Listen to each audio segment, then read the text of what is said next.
If you work night security, you need to hear these stories before your next shift. 3 guards. 3 buildings.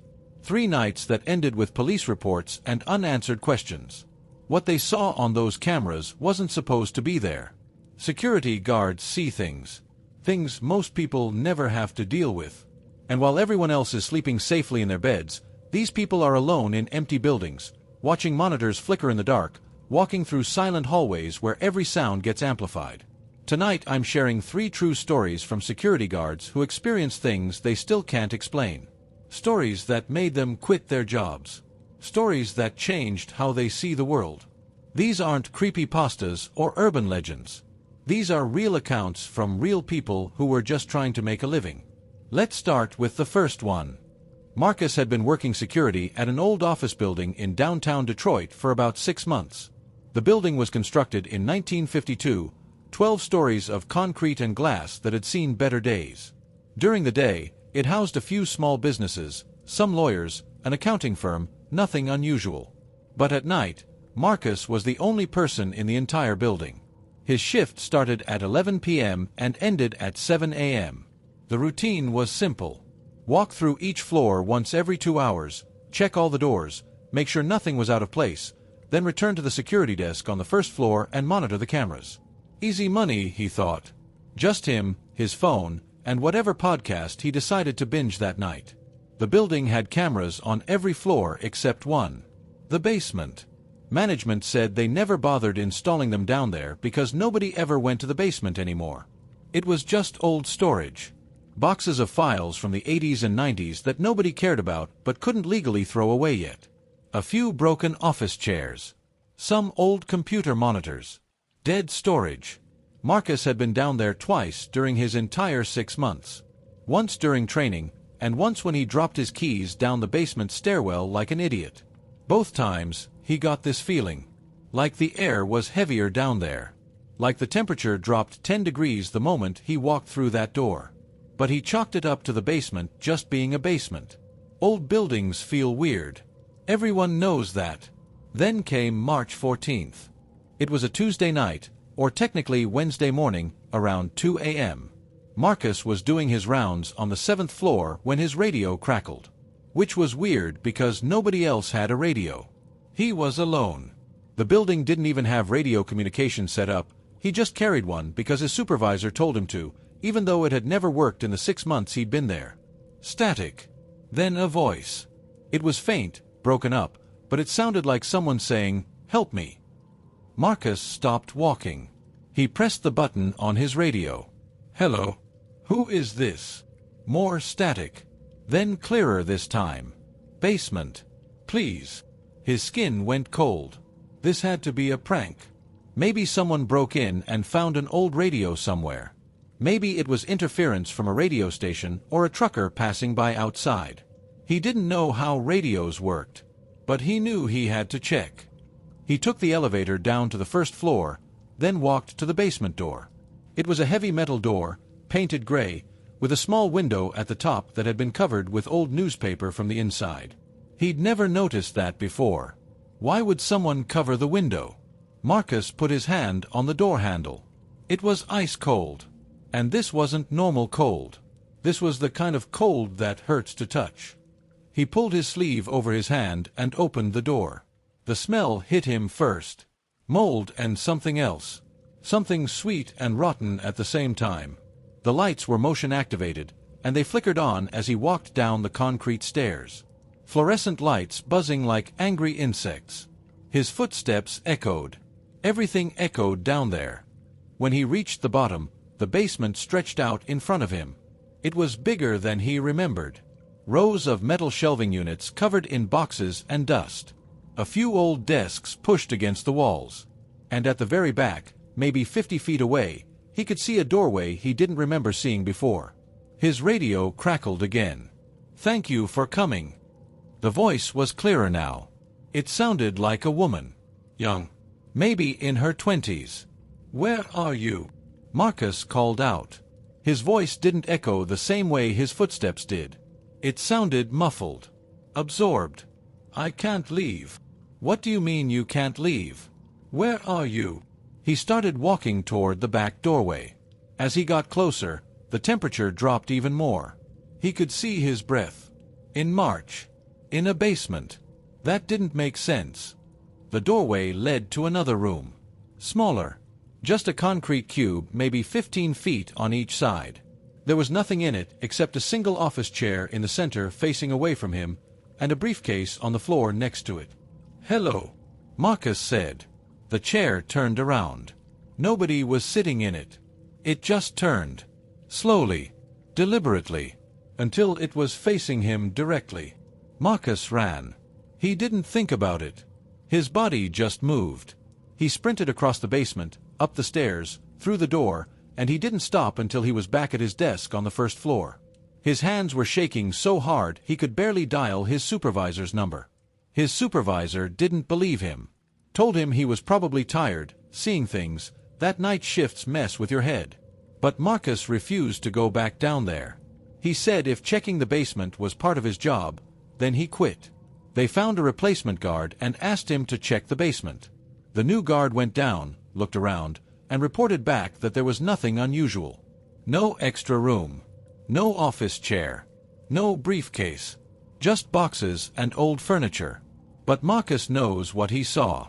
And he knows what he heard on that radio. A week after he quit, he did some research on the building. Turns out in 1987, a woman who worked in the building went missing. Her name was Caroline Webb. She was 24 years old, worked as a paralegal on the 9th floor. She left work one evening and never made it to her car. Nobody ever found her. The case went cold. The police searched the building back then, including the basement. But they never found anything. Marcus doesn't work security anymore. He drives for a delivery company now. Daytime shifts only. Story 2: Abandoned Factory with Orange Glow. The second story comes from a guy named Jason who worked security at an abandoned factory in Pennsylvania. And yes, you heard that right. Abandoned. The factory had been closed for 8 years, but the property owner kept a security guard on site because people kept trying to break in. Scrappers looking for copper wire. Teenagers wanting to explore. Homeless people trying to find shelter. Jason's job was to drive around the property in his truck twice a night and make sure nobody had broken through the fence. He wasn't supposed to go inside the factory. Management was clear about that. The building wasn't safe. Asbestos. Unstable floors. Potential for collapse. If he saw someone inside, he was supposed to call the police and let them handle it. He'd been working there for about 3 months without incident. Then one night in October, he saw a light inside the factory. It was coming from the 3rd floor window. A faint orange glow. Like a flashlight or maybe a lantern. Jason pulled out his phone and called it in. Dispatch said they'd send an officer, but it might take 20 minutes. There had been a bad accident on the highway and units were tied up. Jason sat in his truck and watched the light. It moved from one window to another. Someone was definitely in there. He debated whether he should go in himself. He wasn't supposed to. But he also didn't want whoever was in there to get away before the police arrived. He grabbed his flashlight and his baton and walked to the main entrance. The door was chained shut. The chains were still intact. He walked around to the loading dock. Also secured. Every entrance he checked was locked up tight. So how did someone get inside? The police arrived 15 minutes later. 2 officers. They walked the perimeter with Jason and confirmed that every entrance was secured. One of them radioed for bolt cutters. They were going to go inside and clear the building. They cut the chain on the main entrance and went in. Jason waited outside like they told him to. He stood there watching the windows. The light was gone now. Everything was dark. 15 minutes passed. Then 20. Then 30. Jason radioed the officers. No response. He tried again. Nothing. He called dispatch. They tried radioing the officers. Still nothing. Then one of the officers came walking out of the building. Just one. He looked pale. His hands were shaking. "Where's your partner?" Jason asked. The officer didn't answer right away. He walked past Jason to the patrol car and sat down in the driver's seat. Jason followed him. "Hey man, where's your partner? Is he still inside?" The officer finally looked at him. "We need to leave. Right now." "What happened?" "We need to leave." The officer started the car. Jason stepped back. He watched the patrol car drive away. No lights. No siren. Just drove off into the night. Jason called dispatch again. Told them what happened. They said they'd send more units and a supervisor. Jason waited by his truck. He didn't take his eyes off that building. 20 minutes later, 3 more patrol cars showed up, along with the first officer's supervisor. They went into the building. This time Jason could hear them on his radio. They were clearing rooms, calling out to the missing officer. They found him on the 3rd floor. He was standing in the corner of an empty room, facing the wall. Not moving. Not responding. His flashlight was on the ground next to him. The other officers had to physically grab him and walk him out. He didn't resist. He didn't help either. He just moved like a puppet, like someone else was controlling his legs. They put him in an ambulance. Jason never found out what happened to him, but he heard from another guard who knew someone in that department that the officer took a leave of absence and never came back to work. Jason asked the supervisor what they found inside. The supervisor just said, "Nothing," and told Jason to stay outside the building from now on. No matter what he sees, no matter what he hears, stay outside and call it in. But here's the thing that really messed with Jason's head. A week later he was doing his rounds and he saw the light again. Same window. Same orange glow. He called it in. Police came. They cleared the building. Found nothing. This happened 4 more times over the next 2 months. Always the same light. Always the same window. Police would come. Find nothing. The building was empty. All the entrances were still secured. No signs of break-in. No evidence anyone had been inside. The last time it happened, Jason didn't call it in. He just sat in his truck and watched the light move from window to window. He watched it for 2 hours. And then right before sunrise, the light went out. Jason quit the next day. He said he couldn't do it anymore. Couldn't sit there night after night knowing something was in that building. Something that didn't want to be found. Something that could make a grown police officer stand in a corner facing a wall and not remember why. The factory still has a security guard. They always find someone who needs the money. But nobody lasts more than a few months. The third and final story is the one that bothers me the most. It comes from a woman named Sarah who worked night security at a hospital in Ohio. Not an abandoned hospital. An active hospital. With patients and nurses and doctors. But at night, most of the building was empty. Only the emergency department and a couple of floors stayed fully staffed. The rest of the hospital went quiet.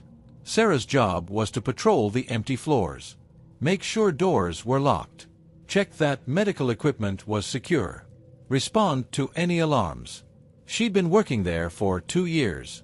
She knew that hospital better than her own apartment. Every hospital has stories.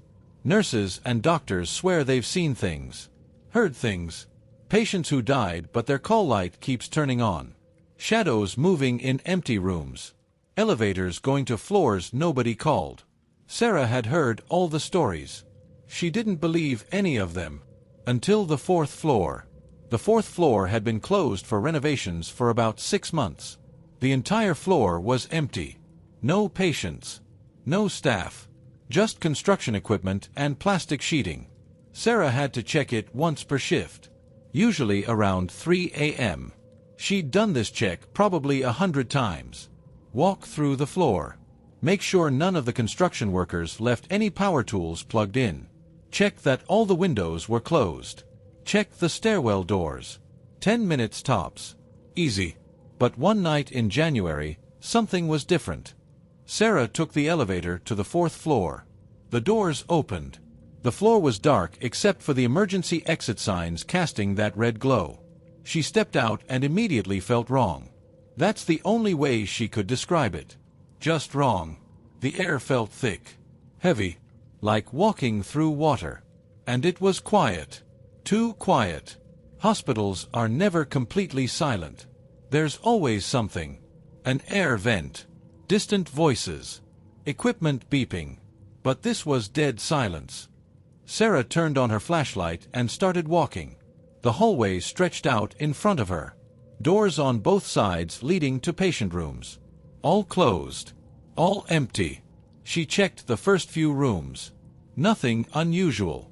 Just empty beds and construction dust. She was about halfway down the hall when she heard it. Singing. A woman singing. Soft. Like a lullaby. Coming from one of the rooms ahead. Sarah stopped walking.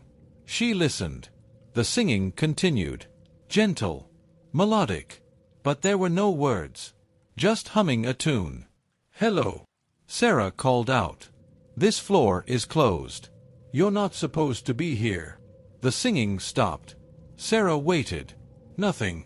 Maybe she imagined it. Maybe it was coming from another floor and the ventilation carried the sound. That happens in hospitals. She continued walking. 3 more rooms to check. Then she could get out of here. She opened the next door. Empty room. She closed it. She opened the door after that. Empty room. She closed it. 1 more door. She reached for the handle and the door opened by itself. Just swung open. Slow and smooth. The room was empty except for a hospital bed in the center. And sitting on the bed was a woman in a hospital gown. Old. Maybe in her 80s. Gray hair. Thin. Looking right at Sarah. You're not supposed to be here, Sarah said. This floor is closed. The woman smiled. I know. How did you get up here? I've always been here. Sarah's hand moved to her radio. Something was very wrong about this. This woman wasn't a patient. There were no patients on this floor. And she looked too clean. Too put together. Patients who wander are usually confused. Disoriented. This woman looked completely calm. I need you to come with me, Sarah said. I'm going to take you back to your floor. I can't leave, the woman said. Still smiling. I died here. Sarah's blood went cold. Room 412, the woman continued. September 9th, 1993. Heart failure. I was 47 years old. My daughter was supposed to visit that day, but she didn't make it. I've been waiting for her. Sarah backed out of the room slowly. She didn't take her eyes off the woman. She reached for her radio and pressed the button. I need assistance on the 4th floor. We have an unauthorized person. She looked back at the room. The woman was gone. The bed was empty. Sarah ran to the elevator and smashed the button. She didn't care about checking the rest of the floor. She needed to get out of there. When the elevator doors opened, she practically fell inside. Back at the security desk, she filed a report. Her supervisor reviewed the camera footage from the 4th floor. The cameras showed Sarah walking down the hallway, opening doors, checking rooms. But when she opened the door to that last room, the footage showed an empty room. Just an empty bed. No woman. Sarah stood there talking to nobody for almost a minute before running back to the elevator. Her supervisor thought she was either lying or having some kind of episode. Sarah insisted on what she saw. She even looked up the hospital records. Room 412. September 9th, 1993. A patient named Margaret Chen died of heart failure. She was 47 years old. Sarah requested to be assigned to different floors. No more 4th floor checks. Her supervisor agreed. But Sarah says she still hears it sometimes. When she's on the 3rd floor or the 5th floor. Faint singing. Coming through the vents. A woman humming a lullaby. Waiting for her daughter who never came. Sarah still works at that hospital. She needs the job. But she refuses to go to the 4th floor. Even now that the renovations are done and patients are back. She says some rooms shouldn't be disturbed. Some people are still waiting. 3 stories. 3 security guards.